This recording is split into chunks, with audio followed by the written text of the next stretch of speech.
Most companies think that branding is simply a logo and a color palette. But in reality, this couldn't be further from the truth.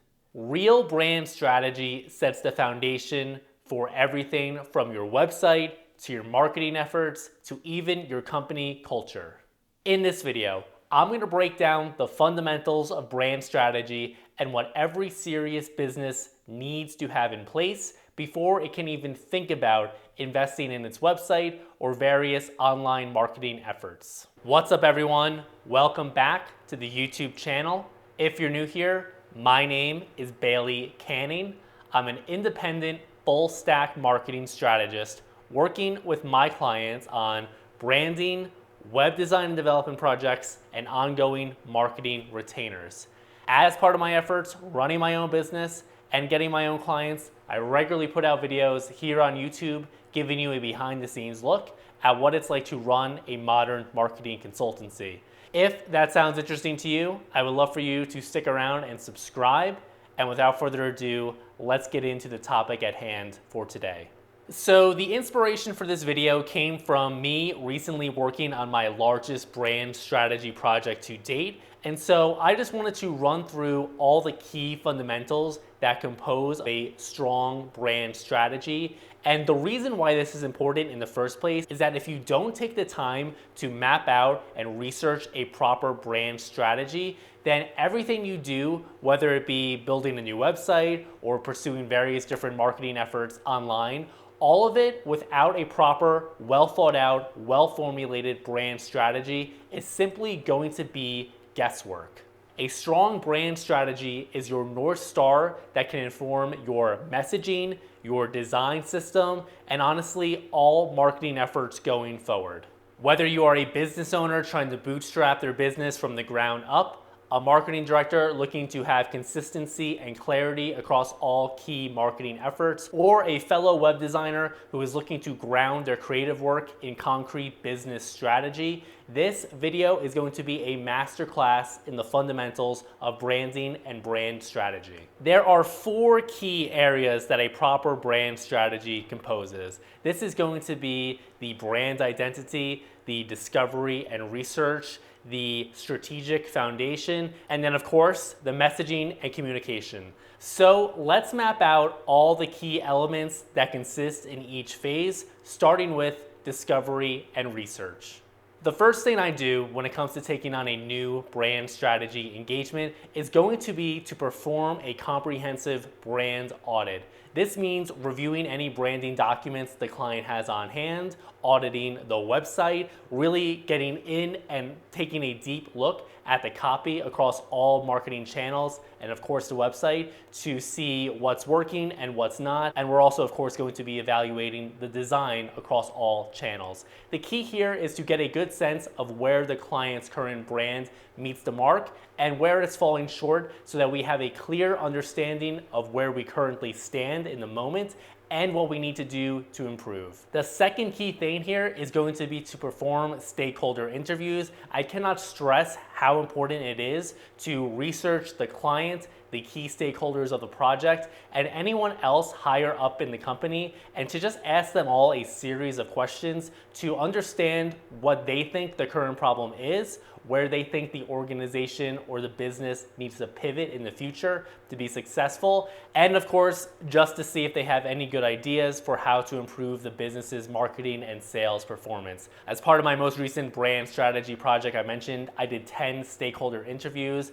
and while everyone did have various opinions, all of which were helpful, there was also a lot of key similarities and themes I picked up that made researching and developing the future brand strategy much easier. And essentially because of taking the time to set up all these one-to-one interviews, number one, I actually got to know all the clients involved with the project, but number two, it was super easy to then identify what we needed to focus on. Ultimately, all these interviews made it super easy to see what the key challenges challenges were and where there was currently alignment and agreement, and this made presenting and formulating the brand strategy down the line much easier. The next thing I do during this discovery and research phase of a brand strategy project is going to be to review all the competitors and do a deep competitive analysis. This is important because you can't design a brand in a vacuum. You have to understand what all the competitors are doing, how they're positioning themselves in the market, and where there might be opportunities to differentiate your company and serve a portion of the market that currently everyone is overlooking. Lastly, at this stage, you want to also get a clear idea of who the target audience is going to be. I'm talking here about customer and client avatars. You want to have a really solid idea of what the demographics here look like, what their pain points and frustrations are, what their motivations and desires are, and ultimately the transformation they are seeking by working with your company. These detailed client avatars are absolutely essential because they are going to inform all of the messaging and marketing communication going forward, whether we're talking about Instagram posts, website copy, or email marketing content.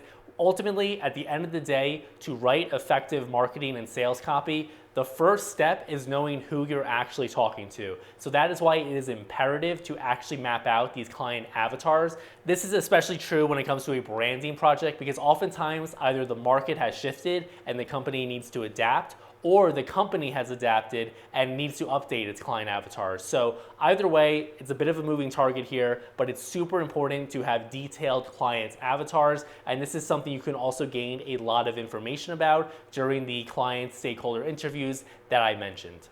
Now, let's move on to the strategic foundation, starting with the brand positioning. So once you have done the necessary competitive analysis work, then it's time to actually formulate how you can position your company to succeed within the local and national competitive market. To give you an example here, think about grocery stores. So whether you like it or not, oftentimes we need to run to one of these grocery stores at least once a week in order to have food at home. So here in Denver, Colorado, we have a couple key grocery stores. We have at the top of the market Whole Foods, which is going to be the expensive, bougie, I would say very overly priced. However, it is a very nice shopping experience whenever you go into one. I saw a coffee the other day was like $18, ridiculous. But anyway, then we have in the middle of the market, I would say is Trader Joe's, which has very good groceries at an affordable price, and all their branding is very approachable. And then at the bottom of the market,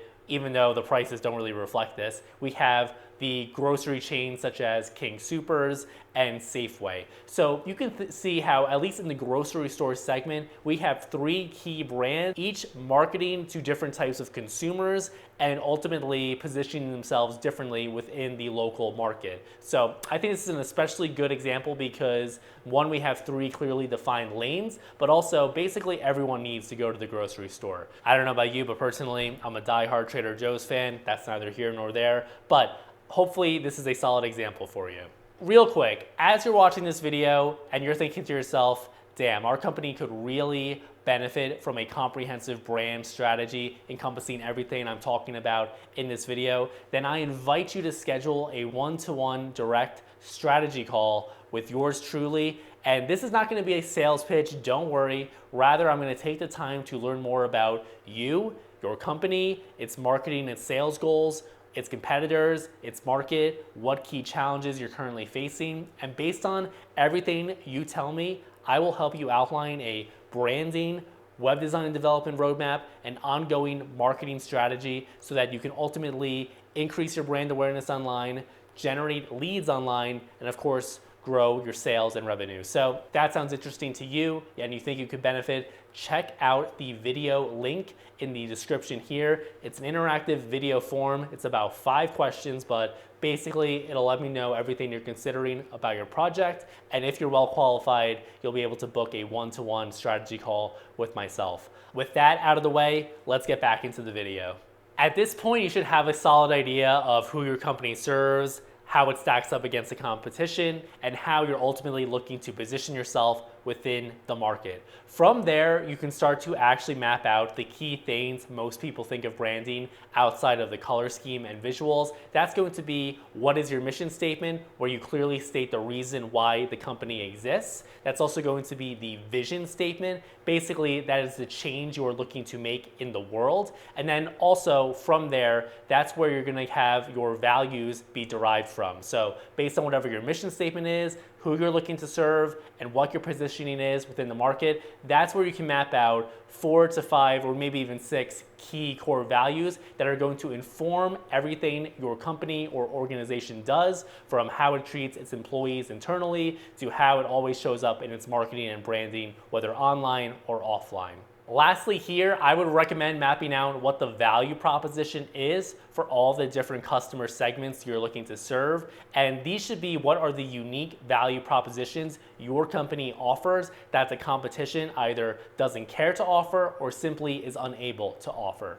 All right, now let's get into the messaging and communication segment. So let's start off with the key messaging frameworks. Basically, this is going to be, what is your organization's big idea? So for example, Apple, their big idea is think different. GE, it is innovation at work. Nike, it's just do it. And then from that big idea, you want to eventually splinter off and have key messages that you are looking to promote to all the different client avatars that your business is looking to do business with. This way, you can tailor all your marketing communication efforts to speak to exactly those specific customer segments, motivations, goals, and pain points. You're also going to want to have a couple core messaging pillars. These are the big 3 to 4, even 5 subtopics you're looking to tackle outside of the big idea. Everything I'm talking about here is very important because it's helpful to have a very on the rails marketing message. You don't want to be all over the place. Rather, you want to be very on script and have a very clear, concise marketing message you're looking to tackle. This way, everything is going to stay consistent across all your different marketing touch points, both online and offline. Also here, you want to have some competitive differentiation listed out. So you want to at least have internally mapped out what exactly makes you different and superior to all of your different competitors as well. Once you actually have all this messaging framework in place, then you want to actually codify how the brand voice and tone is going to be. So are you going to be a brand that's very buttoned up and formal, or are you going to be a brand that's going to be a bit more casual, playful, fun? A lot of that is ultimately going to come down to not just the internal characteristics of the company, but also the market that it serves. Finally, from there, it's important to actually write down the brand values and personality. So basically, imagine if the brand was a human being, what would their personality traits be? How would they show up in the world? And this is going to inform everything about the company, both from how it shows up for its customers, as well as how you treat your own employees internally, and of course, how you treat your clients and customers.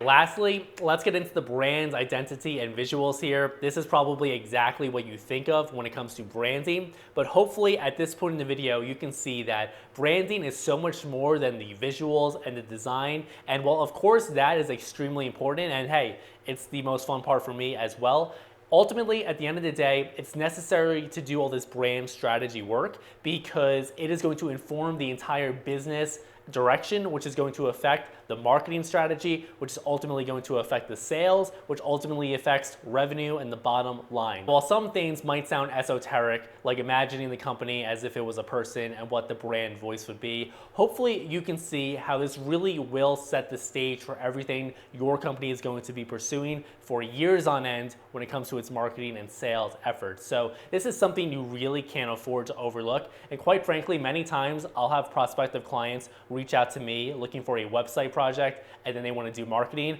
But after reviewing their website and their current marketing efforts, I honestly have to come back to them and say, like, listen, you need to take one step back and think things from first principles because this entire brand strategy needs to be completely rethought from the ground up. Sometimes it's not that dramatic. Sometimes it's more of like a revamp where you just need to tweak a lot of things. But sometimes, many times actually, a company would benefit tremendously from a full-on rebranding. So on to the brand identity. Here we're talking about what is the name of the company going to be. So oftentimes as part of these branding projects, someone like myself is tasked with creating a new name for the organization, and that can be very challenging. But ultimately my recommendation here would be you want something that is unique and stands out from the competition, and ideally the shorter and even more abstract, I would argue, the better. So think for example cars like Audi, BMW, Aston Martin, Jaguar. Ultimately, the name needs to reflect the positioning. It needs to be able to resonate with the target audience. And also, obviously, you're gonna need to consult with a lawyer on this, but you wanna make sure that you can get it trademarked and copyrighted and handle all that sort of stuff. But my recommendation here would be that you want the name to be honestly bold, because it's actually riskier not to have a bold name, because ultimately, if it's riskier as a business to be lumped in with the competition and not be able to stand out in the consumer's mind. So I would recommend a name that is innovative, catchy, and just really doesn't sound like anything else, especially when you compare it to the competition. This is important when you think about the biggest companies in the world, so Amazon, Apple, NVIDIA, Meta. Like all these names are very short to the point and really don't even describe what the company does. They're very abstract, but the shorter, the better, and honestly, the more memorable. The next thing you're gonna wanna develop once you have the name down is going to be the tagline of the company. This is going to encompass essentially the core brand promise, and it's ultimately going to flesh out its unique positioning, key value proposition, the core brand promise. A good example here would be McDonald's with their "I'm loving it" slogan, which I don't know, I don't really love McDonald's, not gonna lie, but you can't deny that it might just be the most successful business of all time. So when it comes to taglines, think for example, McDonald's with their "I'm loving it" slogan, or Nike with their "Just Do It" tagline. Next thing I would recommend here is having a brand story outlined. Sometimes I'll do a brand workshop with my clients to make this very clear. When it comes to what the storytelling framework is, basically you want to just clearly state what problem you solve, who you are, and what you're for. Basically, this storytelling framework should explain why you exist, who you are, what problem you solve, and who you solve it for. Whatever the brand narrative is, it should position the prospective clients as the hero, and simply you, your company, is the guide, helping them achieve the desired outcome they are seeking for. Regardless of what brand story you settle on, it should feel authentic and uniquely compelling. Finally here, it's on to the visuals. That is going to be what your logo is. Again, this is going to be very dependent on the name and the tagline, but whatever it is, it should be eye-catching. Logo trends always come and go, so I can't exactly give you great guidelines here. It's always going to be very specific as well to your company. You're also going to want to have a well-defined color palette. These are going to be all the colors your company uses on its different social media platforms, its website, and even offline marketing efforts. And then the last part here, of course, is going to be the typography. So what fonts is your company using in its branding, both in the heading and in the body font? This should be consistent across all marketing materials, so everything is clean, well-defined, and consistent. Lastly, what I like to do in this section is create a visual mood board. This way the client can get a good sense of the look and feel and just the vibe, if you will. So this way they have a clear direction of where you're thinking about taking the project when it moves into the next phase of designing and developing a high-performing marketing website, and then eventually getting on with all the different marketing efforts, so video creation, email marketing, social media, content creation, all that sort of stuff.